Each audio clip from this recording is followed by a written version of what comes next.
Good morning, everyone. Good afternoon. Welcome to the ILO Green Week. My name is Mustafa Kamal. I am coordinating the ILO Green Jobs Program.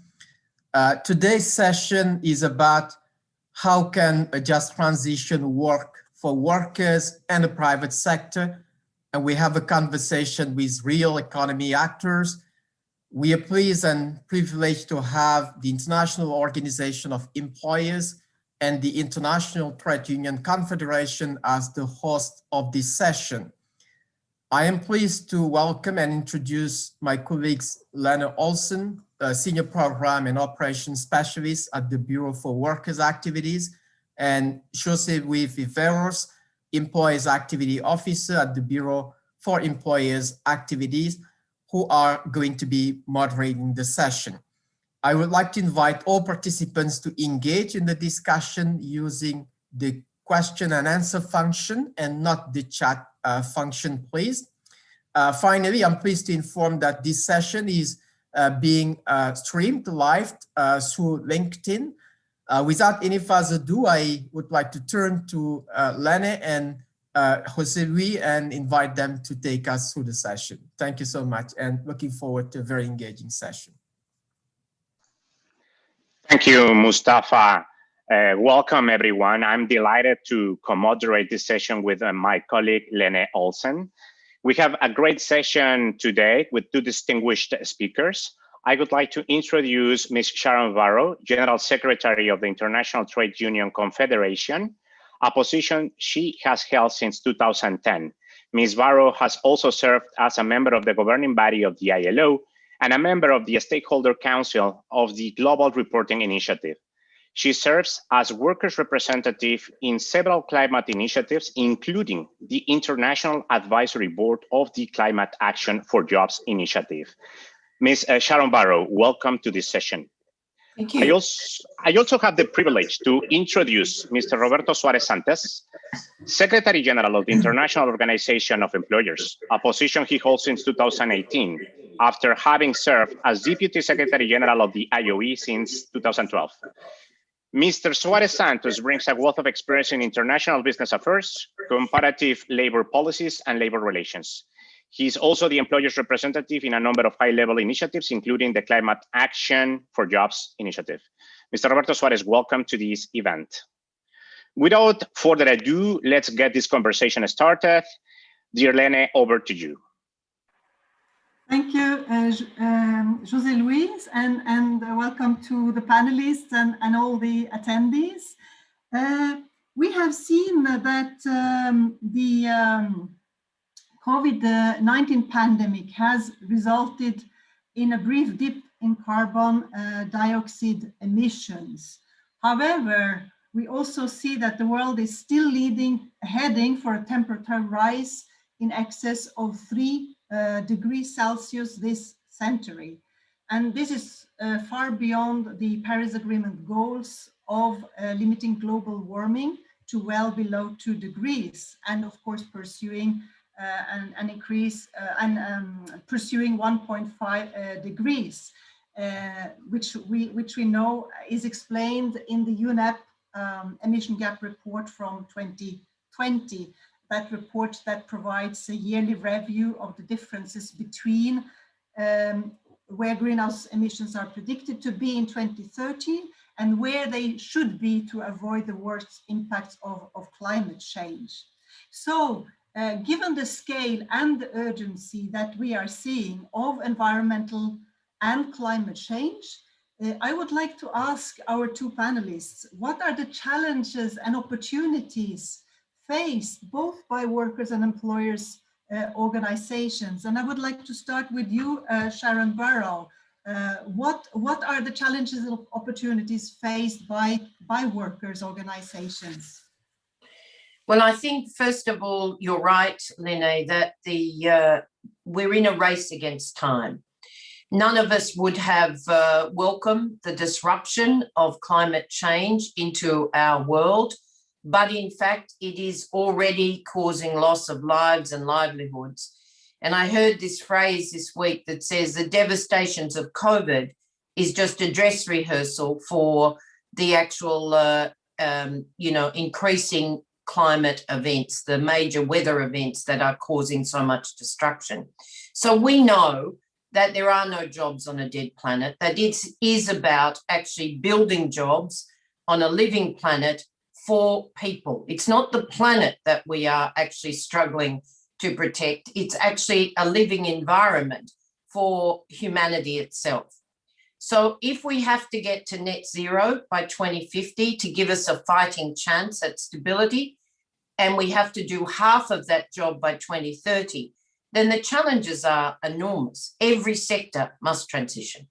Now, it's painful for workers, for employers, I'm sure Roberto will tell you, but we don't have a choice. It's as simple as that. If we want a future for the human race, then we must transition.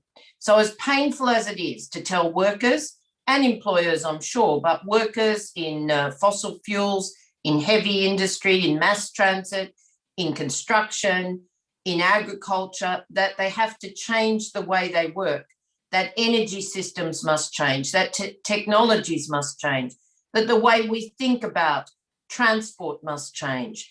Indeed, data now in emerging services is actually soaking up huge amounts of renewable energy, even where they're constructing renewable forms, or indeed traditional energy where they're not. So everybody needs to be at the table. Employers, workers, and governments, because you know what I'm going to say, Lenny, if it's not a just transition, if people can't see a security through jobs and the lens of secure income, reskilling, redeployment, where that's in fact not possible in the same setting or the same industry, then people will be very frightened and they will resist change. We know it, we see it every day.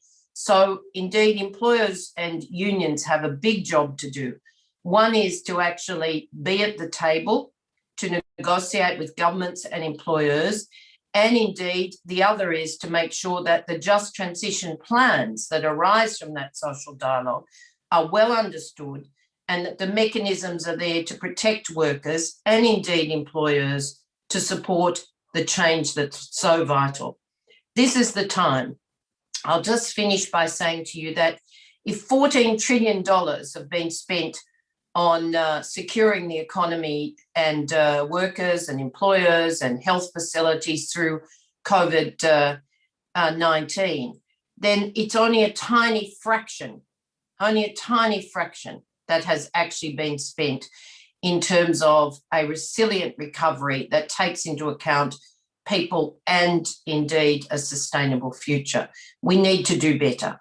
So every unit of currency, euro, dollar, whatever it is, that is invested in our economies, in our environment, must actually have an ESG lens. And that's why the ILO should be in the lead with its just transition guidelines and indeed, of course, with the council that's now been set up with UN authorities. So thank you for asking us, and I look forward to the discussion. But the challenges are enormous, and we will not actually make net zero or the 2030 demands along with the SDGs if there's not cooperation through social dialogue and serious planning for just transition.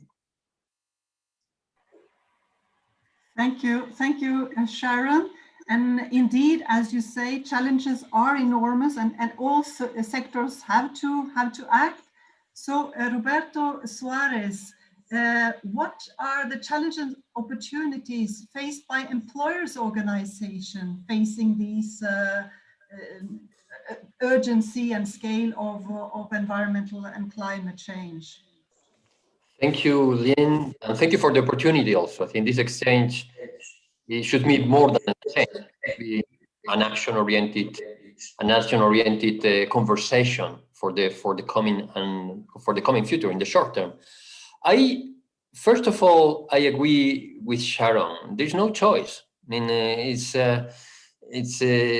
the reality is that anticipating climate change from a social partner's perspective is absolutely crucial, and it's absolutely necessary, and I would say alarmingly important. And I'm saying that because we cannot dissociate the challenge of climate change, the challenges of anticipating the reality that we have to face with what's going on during the pandemic. I mean, at the end of the day, what we have is a huge number of companies and jobs at risk and vulnerable. I mean, we are now handling an estimation of 20% of companies in some developing economies at the risk of disappearing right now with the consequences that has in terms of jobs. But let me also remind that before the pandemic, we already made some estimations of jobs that could be created, and that's the opportunity angle that we have to grasp. And remember that there is an estimation that was very much widespread, and 80 million jobs could be net jobs creation could be achieved. We managed to have the right policies. So there is no choice in terms of going there. There's a choice on having the right policies to get there. And there, the influence capacity of social partners, but also the joint action capacity of social partners can make a huge difference. And let me just tell 4 areas. One of them is anticipating the skills. You never be able to achieve these transitions in a fair manner if you do not have an effective anticipatory approach on skills, which cannot be dissociated for the general approach on skills. At the end of the day, the skills agenda is not just a climate change skills agenda, but the ILO has produced a very good also outcome guidance on this area on green skills, which we should leverage. The other area, and I'm sure that Sharon will coincide with me, is all that has to do with the role of social protection systems to promote transitions. At the end of the day, we gain in sustainability social protection systems that promote these transitions in terms of changing jobs, changing also the skills. That also would be a critical driver of success.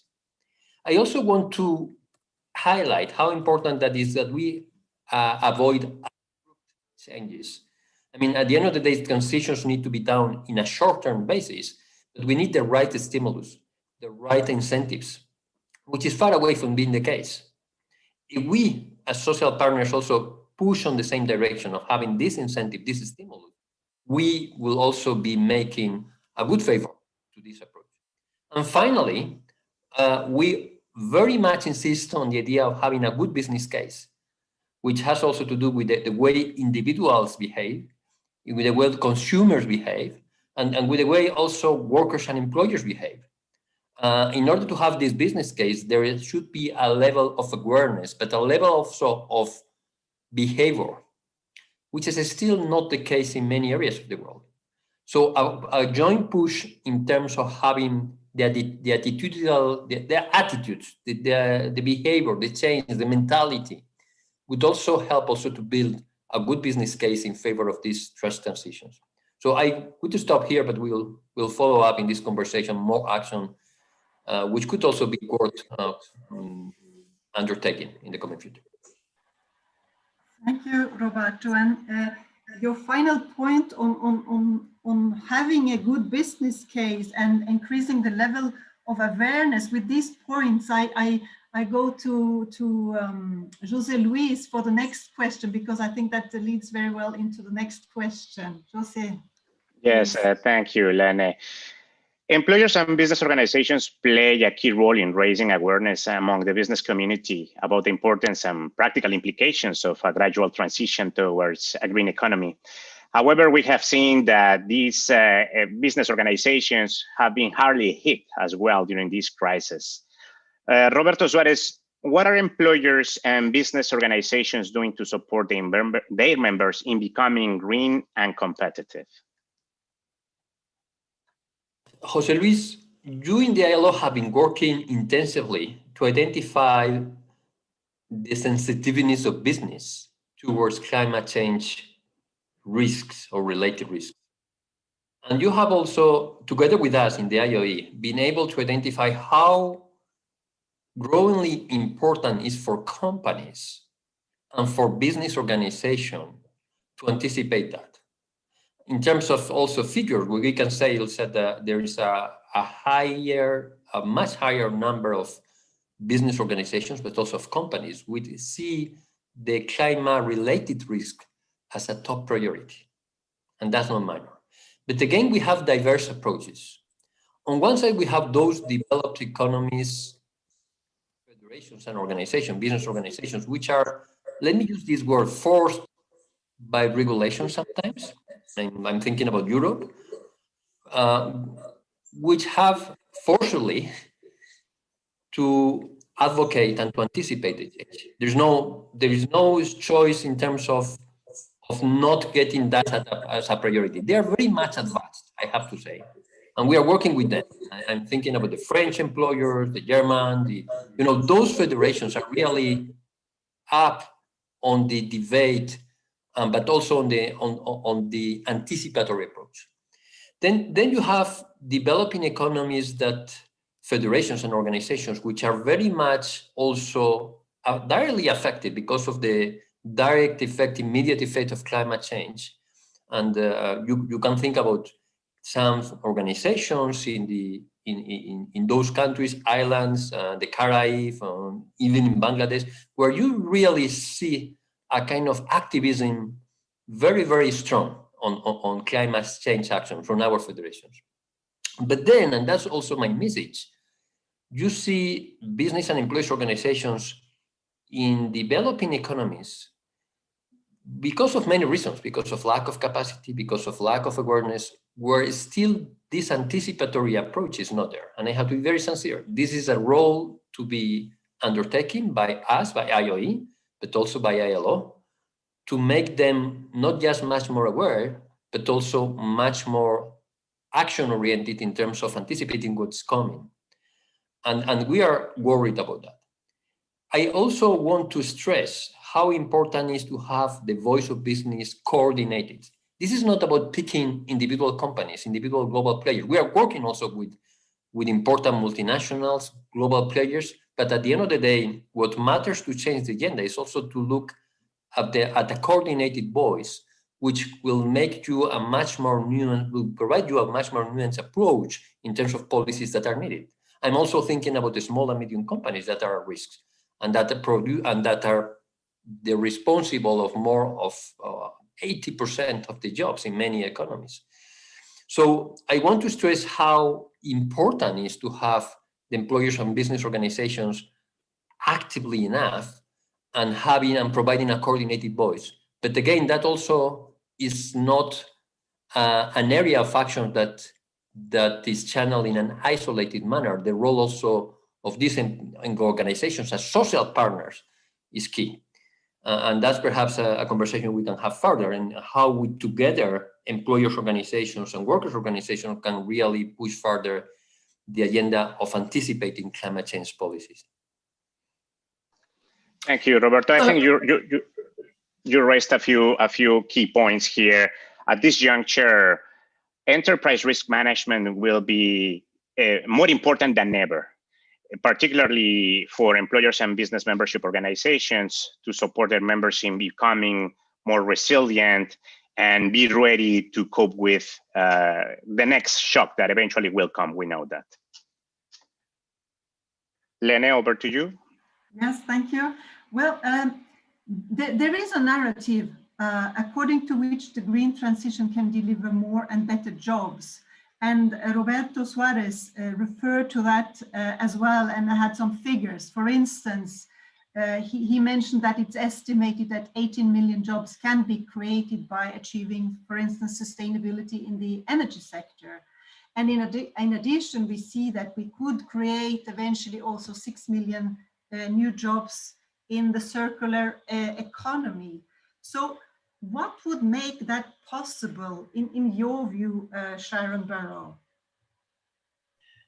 So every dollar, Lenny, you invest, or euro, or whatever it is, into green action, into climate action, actually will generate jobs. We know that. It isn't a simple formula of lost jobs here, jobs gained there. We've got to actually look at what, as Roberto said, what is the business transition? What's the trajectory? What does it require, and where are the jobs? Because if it's not centered on jobs, people will not trust the transition. If they don't have an income, of course they're going to be frightened for their families. So I want to go back to two elements that Roberto raised, and then look at where the governments are at. Because again, Roberto raised the question of government leadership, and he's right about that.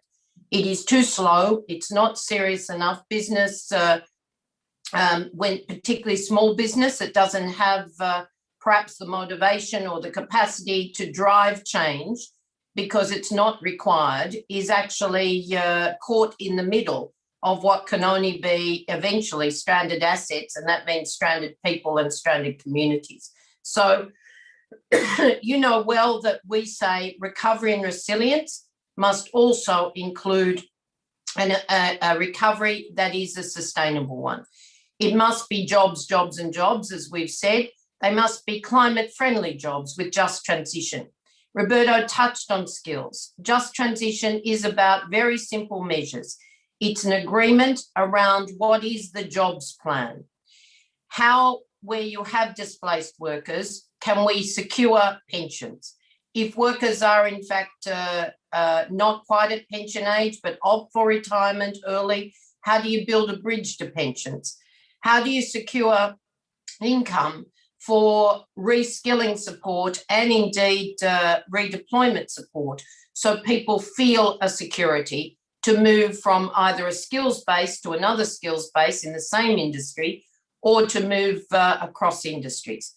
And of course, it's renewal, it's investing in community and renewal. And that means what is the plan by governments for making sure that economies with jobs and social protection are strong. Our new social contract says, of course, jobs, climate-friendly jobs, but it also says a rights base. You have to have a quality job for people to trust it, with wage rates that are just and prevailing in the sectors, because the industries of today will be the industries of tomorrow. There may be new ones emerging, but you are going to have construction and agriculture and mining and manufacturing and mass transit and services. And of course, we mustn't forget that COVID-19 has showed us the injustice of some jobs on the front lines. And if we don't invest in care, in health, education, childcare, aged care, we're not building a resilience. And then, of course, we need what Roberto said, which is universal social protection. Absolutely. We must actually look to what the equality and inclusion measures are for everybody. So when I look at the NDCs from government and, really put out a call to governments to step up, work with the social partners, make not just the case for transition, make transition happen. It's a long way to go. We're falling a long way short of where we need to get to for that 2030 agenda. We've analysed the NDCs to date, and we've put out a report today. Only 25% of national climate plans for the COP this year have ambitious plans. Only 25%. Only 8% have just transition plans. 8%. Despite all of the efforts of the ILO, the social partners, that's not good enough. And of course, only 13% even reference social dialogue. So we have a big job to do, as Roberto says, and the ILO has to actually be in the lead to drive the consciousness through the communities with governments that this is not an option. I wish it was, but it's not an option. So we have to transition every economy, every business, and we have to make it possible by all of us actually taking our voices and our commitment to a shared agenda. Thank you, Sharon. You have actually both stressed the need for anticipation and planning, but also a seat at the table for both employers and workers' organizations in order to have not only environmental friendly jobs, but also decent jobs. And you have also said that clearly workers and employers' organizations need to work closely together with governments.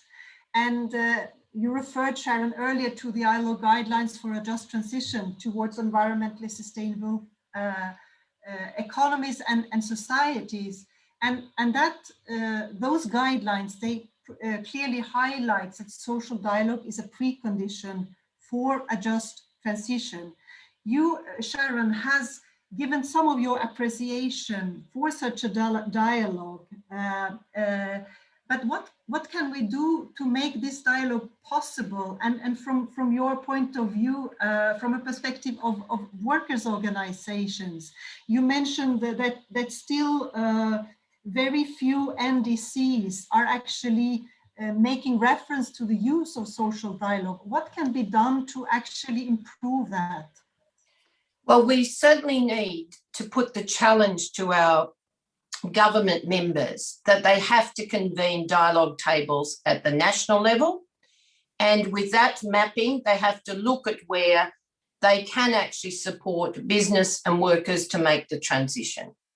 You know, I'm seeing a lot of fear through governments in developing continents and countries that actually mean that they're still holding on to the notion that they can simply transfer to gas, for example, or they can simply hang on longer because they're not contributing as much, as many emissions to the problem as bigger countries and developed economies are.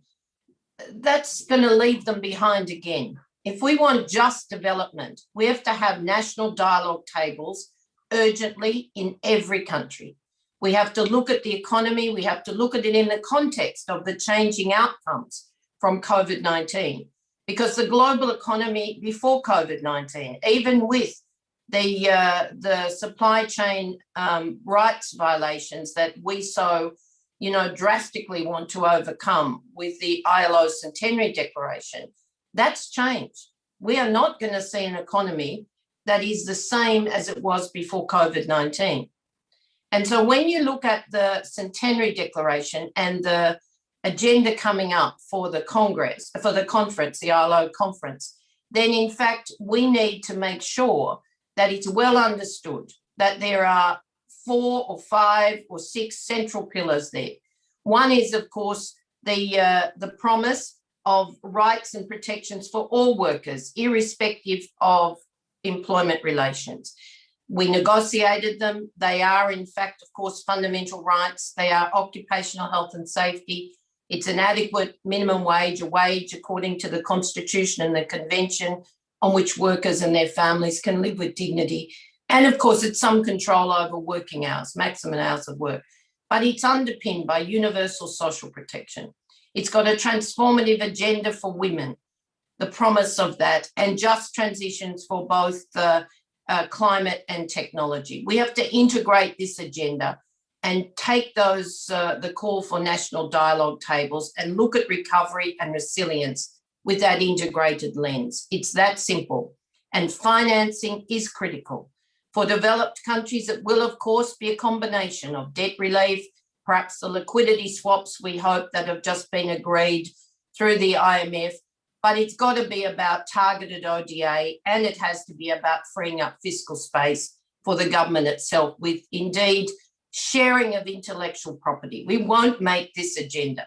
Now, that doesn't mean we want to take the intellectual property of companies. It means we have to create technology pools or indeed share the business environments across continents, because we're not going to see the same dominant model of economy. It will still exist in some cases, but in many others it can't, if we're actually going to make the challenge of sustainable and an inclusive future based on shared prosperity. Thank you. Yes, indeed, national dialogue tables in all countries would be the goal. Roberto Suarez, from your point of view, what is your appreciation of social dialogue from the perspective of employers' organization, and how do you see employers' organization being involved in these tables? What are the challenges and what are the opportunities from your perspective in this regard? You're still muted, sorry. And now I am muted. I could go beyond the employers' organizations, which I referred in the previous question, and we'll go to the social dialogue itself. And believe me, the level of convergence on the area of climate change action from social partners is very high. I mean, if you compare also with other areas in which we could have more conflicts of interest, this is an area, I mean, as Sharon said, there is no choice. We have to go in this direction. And there is a strong joint interest in having jobs, in preserving the job creation. So jointly advocating for just transitions, jointly advocating for a productivity agenda based on a green skills approach, joint action on anticipatory skills, it's really going to make a difference. But what are the challenges that we have from a social dialogue perspective? On one side, let's be honest. I mean, let's recognize that capacities of employers and workers' organizations at national level are not always up to the expectations, and we need to strengthen that. And on the other side, we need also the policy push to include and as Sharon said, in the agenda of national social dialogue, these items as priorities. So there is much work to do from us as ITU, IOE, but also from the ILO. And ILO needs, I mean, we have the Climate Action Jobs Pact, but also other initiatives linked to the UN approach. But beyond that, I really believe that the social dialogue climate change priority should be given a boost in the coming years. Remember that we were pushing for having a general discussion in the International Labour Conference on this matter for next year.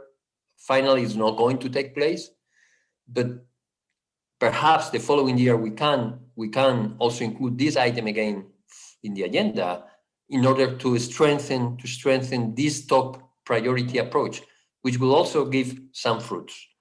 So again, my main message is, let's strengthen the capacities of employers' organizations and workers' organizations on these areas, but also let's push to include this in the national dialogue agenda, of course, respecting their autonomy, but at the same time, providing the authority of an organization like ILO and our own global business and workers' organizations. So this is, for me, the area of convergence that will bear immediate fruit in the short term. Basically, that's the message. Thank you very much. We are approaching the end of our session. Sharon, Varro, would you like to share any final thoughts with our audience? Well, I just want to stress the urgency for three reasons. One, the climate and stability for a future for ourselves, our children and grandchildren, because climate change is here now. We're already seeing the extraordinary damage that's being done by extreme weather events, by the sectors, the economic sectors that are being indeed put at risk. And we know that much of our world is increasingly uninsurable. So we really have to understand this is urgent. It's no more a debate, it's how you do it, not if you do it. We also need to make sure that the ILO understands the power it has in terms of driving the dialogue, the convergence of business and worker interests, the fact that we have to walk hand in hand or we're not going to build trust.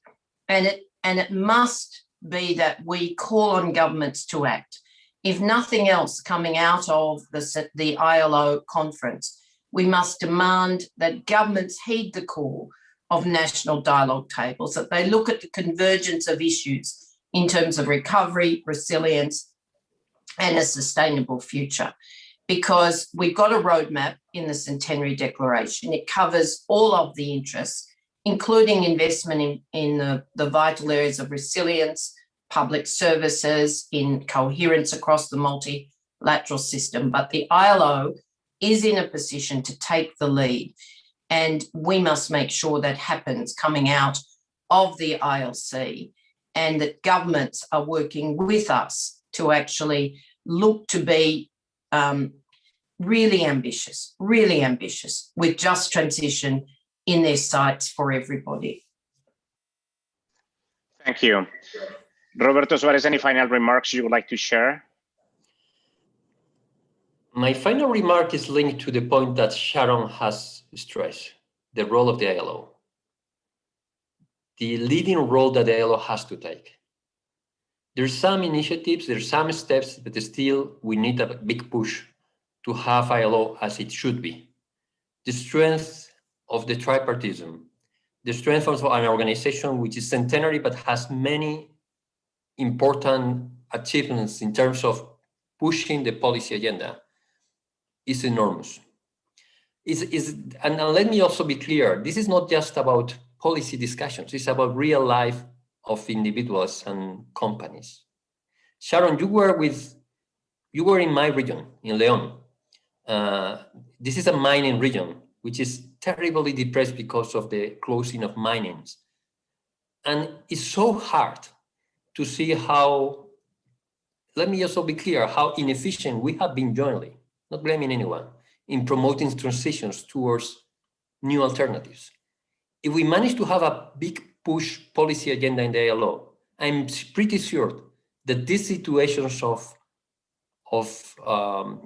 abrupt changes with no jobs, with no alternatives, will be avoided. So let's learn from the experience, from the bad and good experiences, and bring the policy agenda high at the ILO level so that the ILO can be a leading organization to anticipate change with the support of employers, workers, and governments. Thank you so much.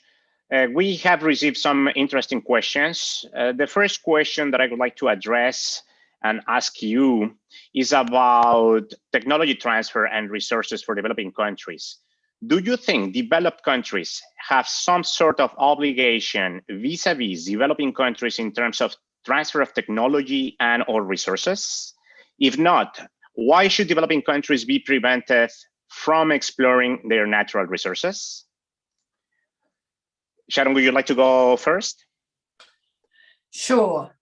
It's really, it's not easy to tell countries that they can't explore their natural resources, but the reality is that the illicit financial flows that have come from dominant economies actually controlling those resources is indeed already an international scandal, a crime, if you like, against just development.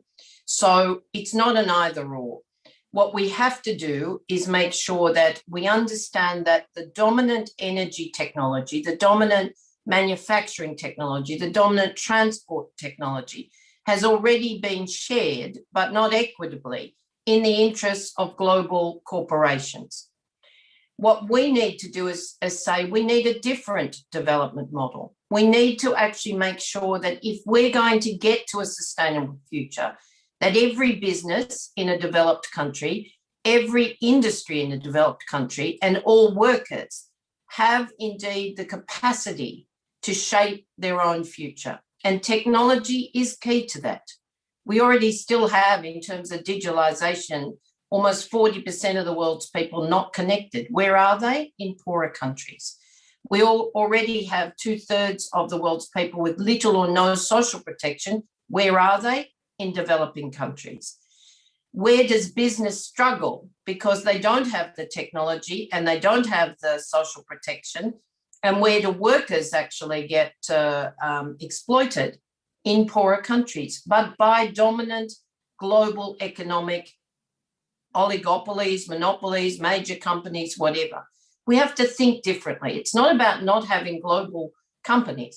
It's about how you actually work a globalization that works for everybody at the base of their living environment. So for their communities, for jobs, for employers, for integration of small to medium enterprise.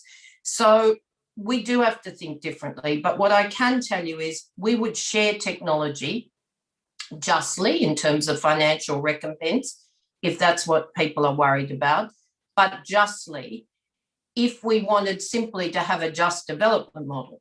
But if we actually want to have, to meet the test of the climate emergency and stabilize our planet for everybody, we must share technology. And it must be renewable energy, it must be clean energy sources. No point just producing clean steel in Sweden, as much as we are promoting that.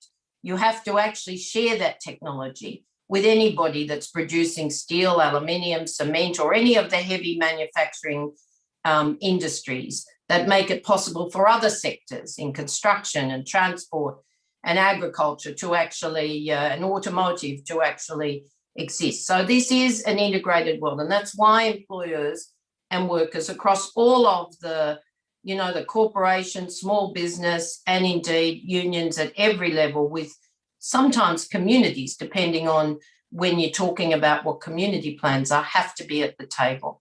So I come back to saying national dialogue tables, a plan that includes, of course, just transition, with an understanding of the basis of the promise of the Centenary Declaration for Recovery and Resilience, as well as meeting the test of this. And financial support must flow from that, of course. But if you change the model and everybody shares in the prosperity, that's possible. That's actually possible. Thank you very much. The same question to you, Roberto, if you could share your views with us, please. Do you think developed countries have some sort of obligation vis-a-vis developing countries in terms of transfer of technology and resources? Well, what we know in this climate change debate, and that goes since the first COP, is that there is a kind of, I wouldn't call it solidarity, it's a kind of joint responsibility. And we cannot ask developing economies to go to the same path as developed economies. And there's all the systems of transmissions of rights and also compensations that is there. We have also, it's a difficult question. It's a difficult question because we need innovation, we need creativeness. And the rhythm of innovation that we have witnessed in the last 2 or 3 years is incredible, and it has increased. Without this, innovation will not get there, will not get to the target. So really, we have to preserve this capacity of not just developed economies, but also of developing economies to provide new solutions, new alternatives. There is a duty of transfer of technology and innovation, yes. There is a balance on how you transfer it, on how you make also a transition of an innovation which preserves the property rights on one side, but on the other side also provide the benefits to developing economies. I don't find incompatible to have also, which is a slightly different question, to have the investment that is needed in terms of resources, natural resources, with preserving the environment, and also with the need also to achieve the objectives of climate change. Again, is the way you do it. What we cannot have is a situation in which important investments, which are going to benefit the environment, but also individuals, are stopped and blocked because of a strong bureaucracy, which at the end will not provide the jobs that are needed to promote these transitions. So there is a balance between promoting innovation, creativity, but not just in developed economies, but also in developing economies. And for that, you need also to preserve entrepreneurship, which is key for creativity and innovation. And also, they need to have a transfer. I mean, otherwise, we will be in a blocked situation, in an unfair situation we want to avoid. Okay? But this is a difficult question in terms of implementing it. But there are ways, and we have been proving in the last years that this transfer of technology is occurring, but not to the rhythm that could be convenient. Okay. Thank you so much, Helene. Over to you. Yes, thank you. Well, your point, Roberto, on joint responsibilities and between developing and developed countries is leading me to the next question in the chat here. Particularly regarding coalitions. And the question is, how can the ILO leverage the engagements of other groups in the climate field? For instance, youth groups, women groups, farmers groups, etc. I don't know who wants to respond to this one first. How the ILO can leverage this engagement of other groups, other than the workers and employers and the governments? Well, it depends exactly what you're talking about, Lena. There's no doubt that if you take organizations like SIWA and other farmers groups within India, for example, that work with the informal economy, they can be represented by collective voices, often unions and employers associations. So rather than looking for other groups, I would say, where do you want to work and how do we actually make that possible, either with our own collective organisation or indeed where we have allies, because there are allies in many of these countries in those sectors, how we actually work in partnership with them. So I think it's the way we phrase it that is the challenge. We want to work in this country because this is the environment. There's 80% informality. It's why I raised the issue in the context of the declaration. Are there groups that are organised to represent the views of these workers? And if that's the case, let's talk to them. And we, of course, at the I2C level, I'm sure at Roberto's level, would actually support that dialogue. So it is happening. In fact, I've just working in India on commissioning a report on how you actually get minimum living incomes and social protection in a system that works for informal workers across many of these sectors, including agriculture. So I think it's critical we focus on it, but we don't have to say, well, you go beyond unions and employers, you look to talk to the unions and employers or collective organisations that we support, and then say, who else do we need? And just very quickly on my side, there is a distinction of work-related matters in which the tripartism with the social dialogue need to be preserved. But we have also to realize that climate action, anticipated climate change needs strong partnerships, which at the end of the day means also bringing other players. And as Sharon would say, I mean, if you want to tackle the informal sector, which is, by the way, is one of the high priorities also in terms of climate change anticipatory approach. You cannot have 60% of the occupied population in the informal sector. You will never get to the objectives if we do not improve this situation substantially. You have to also work with other players, necessarily. But that doesn't mean that for work-related issues, in which you have also a different approach to stimulus, policy stimulus of also the social protection schemes, all that has to do with the skills at the workplace. This is for the tripartite constituents, for the tripartite employers, workers, and governments. But when you want to bring policies which promote transition towards formality, also integrating the climate change approach, you need other partners also there. And we need to build that in a steady manner and an intelligent manner. Thank you. I think we have another question in the Q&A. Let's see. The question is, could Kate Raworth's concept of donut economy set the frame for a social dialogue? And how are the ideas of limits to growth addressed within and between IUE and I2C? I don't know, maybe I should repeat the question, or is it? No. Perhaps Sharon, please. I can have a go. There's no doubt that I said before, our economic model has to change, and the circular economy has to be part of the way we think about the use of resources for the future.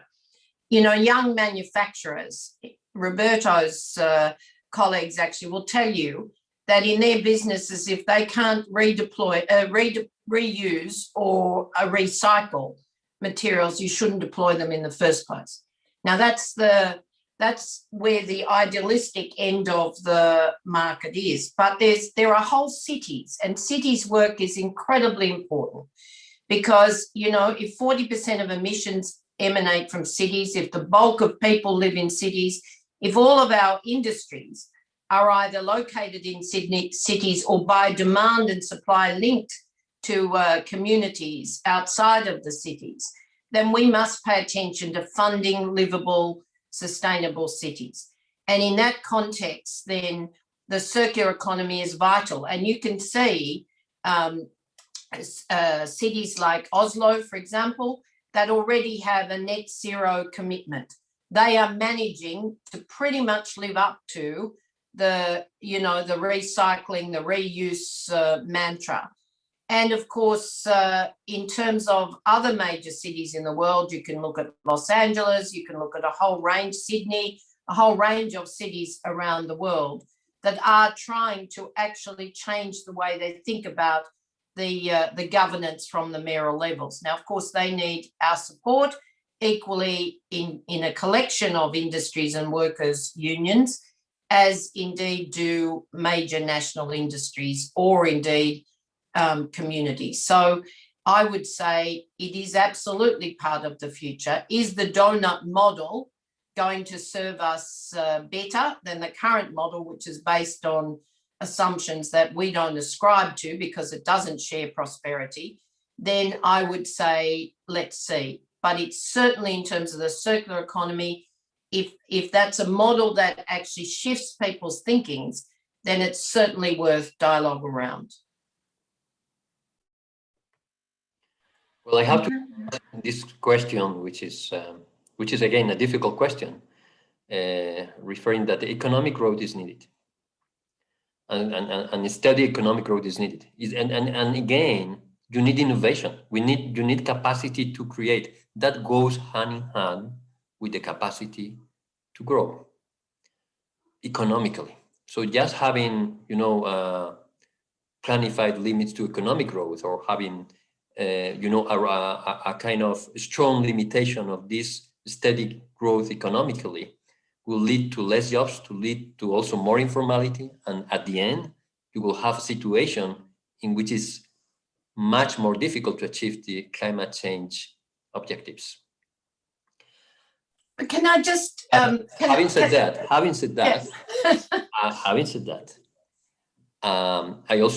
we have to recognize that the idea and the concept of circular economy has its good elements to be reflected on. And I think that's the message that you are also passing, Sharon. It's nothing that we have to rule out. It's nothing that we have to just, prejudge from the very beginning, but there is a path to get there. And there's a path also to see whether that's a sustainable model or not. But we have also to be very much aware of the consequence that can bring if we just bring this by now theoretical model all of a sudden in the global framework. Okay, that's my message. But it has its merits, and of course, and many organizations, so many of my members are already reflecting and even integrating that in a very intelligent manner. I just wanted to challenge the limits to growth definition, if you like. Where Roberto is right, perhaps not on the traditional sense of how we indeed create wealth, but wealth can be created and it can be shared. And there's no doubt there's a circular models part of that. But if limits to growth are about limits to the way we use the resources that are already using up planetary boundaries, so we're putting the planet at risk, that's very different. And that's why the circular economy is actually really important, because that says, how do we use limited resources? Now, if that's limited to growth in an unparalleled use of or an untrammeled use of resources, then we reject that. But if it's actually about saying we have planetary boundaries, this is the limit to the resources we can use, how do we actually make sure we are more efficient in terms of the limits to the use of those resources? I don't think you can actually then draw a line and says that means we'll all be poorer. In fact, the world's grown some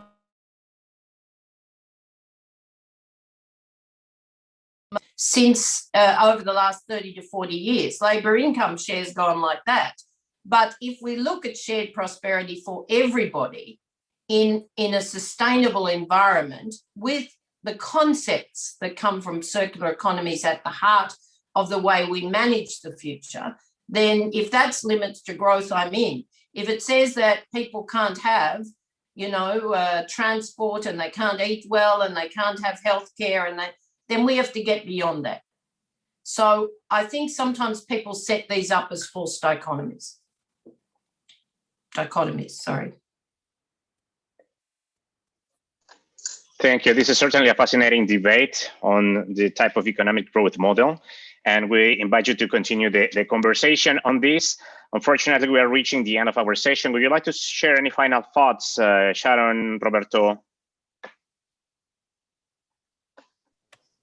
Well, just a final point, which I did not make. Count on us, count on the IOE, count on our organizations, on the commitment level that most of them have and many of them will have in the very short term.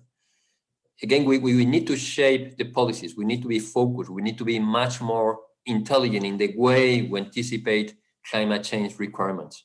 And there's a sense of urgency. I coincide fully with Sharon. There's a sense of urgency that we need to grasp. It's still not there. It's still not there. I would say also in the ILO, we need to push further that urgency, and also the sense of urgency within our own membership. We are committed and we'll follow up this commitment in the very short term. I would simply say exactly the same. There is an urgency. We are running out of time. 2030 is the time frame to realise the SDGs and the Paris Agreement, with more than half of the job done by then. We need to raise ambition. We need to make sure social dialogue's at the heart of it, and that people trust in it because of the social dialogue and just transition plans. So we do all have a critical role to play, and the ILO is well placed.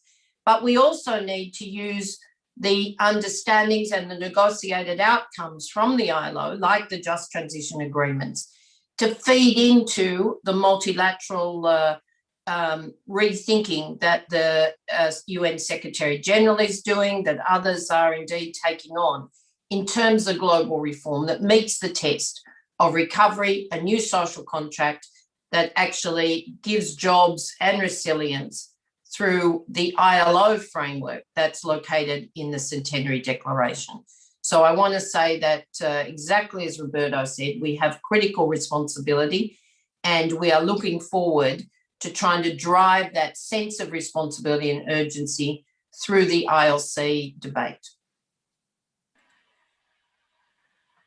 Thank you both, Sharon and Roberto, for your intervention, and thank you for the attendance to this webinar. I just want to come back on the points, your final points on the ILO, that have to take the lead and put this issue high on the agenda, and there is urgency on this one. I just wanted to highlight the UN Climate Action for Jobs initiatives that the ILO is spearheading, and where both you, Sharon, and Roberto are members of the board. This initiative is actually calling for an action for decade of action for climate change, and this initiative is working also with the constituents in countries, and ILO is working with constituents in different countries to put in place just transition policies and actions, and also establishing a table, national dialogue tables, you know, to work for this and to have a seat at the table. And for those attendees who were not necessarily familiar with this, I would recommend you to go to our webpage and see more information on these initiatives. Thank you to all of you. Thank you very much for joining us.